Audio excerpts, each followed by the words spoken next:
जब से नरेंद्र मोदी ने इस देश में जुमलेबाजी की परंपरा शुरू की है ना, हुँ, बड़ी बड़ी बातें करने की, या जुमलेबाजी और हवाबाजी की, हुँ, दूसरे नेता भी उन्हीं के रास्ते पर चलने लगे हैं। पलायन पर इसलिए अभी लालू बोलने पर मजबूर हो गए हैं क्योंकि पिछले 1-2 साल में प्रशांत किशोर ने एक इसको बड़ा मुद्दा बना दिया। तो बिहार की जो स्थिति है कानून व्यवस्था की, उसमें कौन आदमी यहाँ अपना पूंजी निवेश करने आएगा, आप बताइए? अब एक नरेंद्र मोदी जुमलेबाजी के चैंपियन हैं, हुँ। तो वो अलग ही जुमलेबाजी करते हैं। 2022 तक किसानों कि आप 2,500 रुपए यदि किसी महिला को देने की बात करते हैं, तो उसके हाथ में 500 भी पहुँचेगा, उसकी भी नहीं गारंटी है। 500 भी नहीं पहुँचेगा।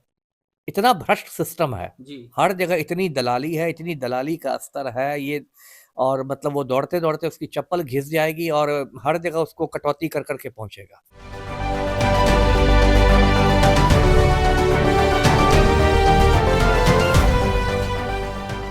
श्रमिकों का बल राष्ट्रीय जनता दल। नमस्कार, स्वराज पोस्ट में आपका स्वागत है। मैं वेद सिंह। ये मेरा कहना नहीं है, ये लालू प्रसाद यादव ने ट्वीट करके बिहार की राजनीति में फिर से हलचल मचा दी है।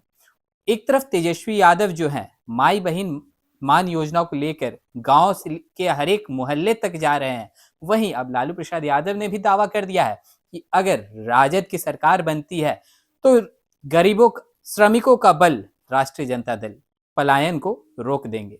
अब रोक पाएंगे कि नहीं रोक पाएंगे, इन्हीं सब तमाम मुद्दों पर चर्चा करने के लिए अभी हमारे साथ मौजूद हैं पूर्व आईपीएस ऑफिसर अमिताभ दास सर। पहले तो सर स्वागत है आपका। जी, धन्यवाद आपका। श्रमिकों का बल राष्ट्रीय जनता दल पलायन रोकने की बात की जा रही है सर। अगर आरजेडी की सरकार आती है तो वो कह रहे हैं कि पलायन रोक देंगे, क्या लगता है? अब लगेगा क्या, देखिए, जब से नरेंद्र मोदी ने इस देश में जुमलेबाजी की परंपरा शुरू की है ना, हम्म, बड़ी-बड़ी बातें करने की, या जुमलेबाजी और हवाबाजी की, हम्म, दूसरे नेता भी उन्हीं के रास्ते पर चलने लगे हैं। अच्छा। है ना? अब देखिए, नरेंद्र मोदी ने 2014 में इस देश को कितने सब्ज बाग दिखाए थे। हम्म, कहा था कि 100 दिन में देश का काला धन आ जाएगा विदेशों से। हम्म, कहा था कि हर हिंदुस्तानी के बैंक अकाउंट में 15-15 लाख रुपए जमा होंगे। हम्म, आज भी मैंने अकाउंट अपना चेक किया, 15 पैसा नहीं आया है। हम्म, मोदी जी ने कहा था कि 100 स्मार्ट सिटीज़ बन जाएँगे, हम्म, तो बुलेट ट्रेन चल जाएगी, तो हम्म, दाऊद इब्राहिम पकड़ा जाएगा। हम्म, मतलब हज़ार तरह की जुमलेबाज़ी मोदी ने की थी और हम्म, कुछ नहीं हुआ। 11वां साल उनकी सत्ता का है। हम्म, तो अब लालू भी समझिए मोदी की ही राह पर है कि जुमलेबाज़ी करने में क्या जाता है ना? ये तो तुकबंदी गढ़ने से नहीं ना होगा कि श्रमिकों का बल राष्ट्रीय जनता दल, हम्म, है ना? 15 साल तक लालू सत्ता में थे ना, लालू और राबड़ी मियाँ-बीवी ने मिलके 15 साल तो बिहार चलाया, जी, 90 से 2005 तक। जी, तो क्या हुआ? पलायन रुक गया था उस समय। उद्योग धंधे लग गए थे क्या बिहार में? क्या हुआ था? है ना? तो देखिए क्या होता है कि पलायन पर इसलिए अभी लालू बोलने पर मजबूर हो गए हैं क्योंकि पिछले 1-2 साल में प्रशांत किशोर ने एक इसको बड़ा मुद्दा बना दिया जी, है ना? पलायन तो बिहार की नियति रही है, आज से नहीं सैकड़ों सालों से बिहार के मजदूर दूसरे-दूसरे देशों में, प्रदेशों में जा के काम करते रहे हैं, अभी भी काम करते हैं। लेकिन ये लोग तो लालू यादव तो माई समीकरण, तो कोई पलटू राम लवकुश समीकरण, तो ये समीकरण, वो समीकरण में इन लोगों ने उलझा के रखा था। पलायन की तो कभी बात नहीं होती थी। जी, अब जब प्रशांत किशोर ने 1-2 साल से पलायन को एक मुद्दा बना दिया है, तब लालू भी उस पर बोलने पर मजबूर हुए हैं। लेकिन लालू से लोग ये पूछेंगे कि पहली बात कि 15 साल में आपने क्या किया था पलायन रोकने के लिए? जी, और दूसरी बात, यदि इस बार आप आएँगे तो आपका रोड मैप क्या है? आपकी योजना क्या है? पलायन रुक जाएगा ये बोलने से पलायन रुक जाएगा क्या? और बिहार में जो पलायन तभी रुकेगा जब यहाँ पर एक तो जनसंख्या पर काबू होगी। ऐसे तो बिहार की मिट्टी बहुत उपजाऊ है, यदि जनसंख्या यहाँ की सीमित रहती तो पलायन होता ही नहीं। जी। और या तो फिर बहुत उद्योग धंधे लगेंगे। तो बिहार की जो स्थिति है कानून व्यवस्था की, उसमें कौन आदमी यहाँ अपना पूँजी निवेश करने आएगा, आप बताइए? जी। सर, वहीं अगर देखा जाए तो लालू प्रसाद यादव को गरीबों का मसीहा कहा जाता था कि गरीबों को उन्होंने आवाज़ दिया था अपने हक की बात करने के लिए। अब वो कह रहे हैं कि पलायन रोक देंगे, तो कुछ ना कुछ तो सोचे होंगे। नहीं, नहीं, सोच कुछ नहीं है। देखिए, लालू यादव ने इतने दिनों तक सामाजिक न्याय की बात की, है ना? जी। लेकिन सामाजिक न्याय के नाम पर क्या किया उन्होंने? पारिवारिक न्याय किया। हुँ, अपने परिवार को बढ़ाया। हुँ, खुद मुख्यमंत्री रहा लालू यादव। हुँ, उसके बाद अपनी वाइफ़ को, राबड़ी देवी को मुख्यमंत्री बनाया। हुँ, तेजस्वी यादव 2-2 बार उप मुख्यमंत्री बने। हुँ, तेज प्रताप यादव मंत्री बने। हुँ, मीसा भारती राज्यसभा पहुँच गई, हुँ, है ना? और या उसके बाद अब जो हैं क्या कहते हैं, रोहिणी आचार्य, रोहिणी आचार्य चुनाव लड़ी, तो क्या ये है? पूरा तो आप सामाजिक न्याय के नाम पर पारिवारिक न्याय करते रहे और गरीबों की बात करके आप चारा घोटाला करते रहे। 900 करोड़ रुपए का घोटाला हुआ तो गरीबों के खाते में गया पैसा। तो ये सब बात ऐसे ही मतलब जुमलेबाजी है और कुछ नहीं है। राजनीति में देखिए एक होड़ लग गई है नेताओं में कि हम ज्यादा बड़े जुमलेबाज बने तो हम ज्यादा बड़े जुमलेबाज बने। अब एक नरेंद्र मोदी जुमलेबाजी के चैंपियन हैं, तो वो अलग ही जुमलेबाजी करते हैं 2022 तक किसानों। वहीं अगर देखा जाए तो एक तरफ तेजस्वी यादव जो हैं युवा हैं, नए सोच विचार रखते हैं, कहीं न कहीं ऐसा भी माना जाता है कि लालू प्रसाद यादव पुरानी राजनीति करते थे, लेकिन जब से तेजस्वी यादव को कार्यभार संभालने के लिए मिला है राजद का, तब से बहुत तरह के बदलाव कर रहे हैं।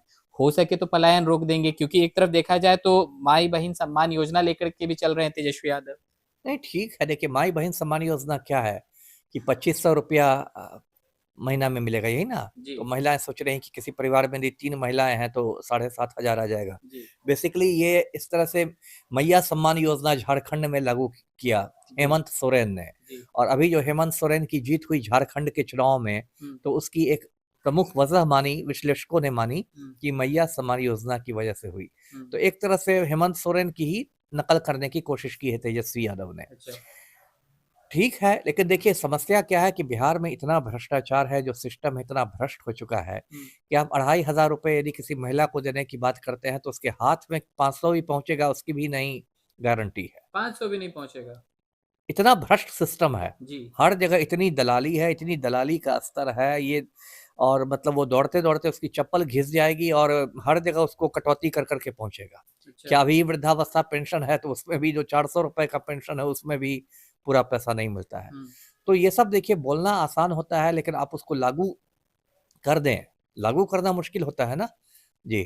चलते चलते एक आखिरी सवाल रहेगा सर, बिहार एक तरह से देखा जाए और कहा भी जाता है कि मजदूर प्रदेश है, वहीं पलायन रोकने की समस्या जो है लगातार, जिसपे अभी लालू प्रसाद यादव भी बात कर रहे हैं, कैसे पलायन रोका जा सकता है?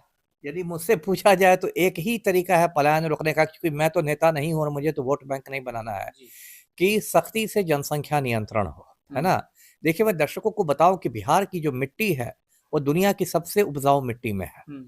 मैं तो ये कहता हूं कि बिहार चाहता तो पूरे हिंदुस्तान को फलाहार करा देता है, पूरे हिंदुस्तान को दरभंगा का आम खिला देता, मुजफ्फरपुर की लीची खिला देता और हाजीपुर के केले खिला देता। इतनी यहाँ की मिट्टी इतनी उपजाऊ है। लेकिन बिहारियों ने क्या किया कि परिवार नियोजन कराया ही नहीं। वो पढ़े लिखे लोग एक बेटा के इंतजार में 17 बेटियां पैदा करते रह गए, और आज की तारीख में बिहार की आबादी 13 करोड़ को पार कर गई है। तो इतना ज्यादा जो बोझ है जनसंख्या का, वो बिहार की धरती नहीं बर्दाश्त कर पा रही है। इसलिए बिहार के लोग, कोई दिल्ली में जाके रिक्शा हाँक रहा है, कोई हावड़ा में जाके कुली हो गया है, कोई पंजाब में जाके मजदूरी कर रहा है, कोई बंबई में जाके कुछ कर रहा है, टेम्पो चला रहा है। तो इसलिए क्या है कि अगर सबसे सख्ती की बात है कि वो जनसंख्या नियंत्रण होना चाहिए बिहार में, लेकिन दुखद बात है कि उस पर कोई चर्चा नहीं होती, और चर्चा यदि भाजपाई लोग कभी कभी करते भी हैं तो उसको सांप्रदायिक रंग दे देते हैं, सारा ठिकरा मुसलमानों पर फोड़ देते हैं, जो कि सही नहीं है। तो इसलिए पलायन रोकने का एक बात, लेकिन लालू जी क्या उस पर बोलेंगे? तो खुद 9 बच्चों के पिता है, तो उनके मुंह पर तो परिवार नियोजन की बात शोभा देगी नहीं। लेकिन बिहार से परिवार ये पलायन रोकने का एकमात्र रास्ता वही है जी। चलिए बहुत बहुत धन्यवाद। तो जैसा कि अभी आप सुन रहे थे, हमारे साथ मौजूद थे पूर्व आईपीएस ऑफिसर अमिताभ दास सर। अपने बेबाक अंदाज में इन्होंने साफ तौर पर कह दिया है कि लालू प्रसाद यादव के जो 15 साल थे, जब वो और उनकी पत्नी बिहार के मुख्यमंत्री थे, तो क्या उस समय पलायन नहीं रोका जा सकता था? अब रोकने की बात कर रहे हैं। और तो और पूर्व आईपीएस ऑफिसर अमिताभ दास सर ने यह भी बताया कि किस तरह से अगर जनसंख्या पर अगर नियंत्रण किया जाए तो पलायन की जो समस्या है उसको कम की जा सकती है। तो चलिए, और भी ऐसे तमाम खबरों का सिलसिला इसी प्रकार बना रहेगा स्वराज पोस्ट पे। अपनी प्रतिक्रिया को हमारे कमेंट बॉक्स में जरूर साझा करें। धन्यवाद।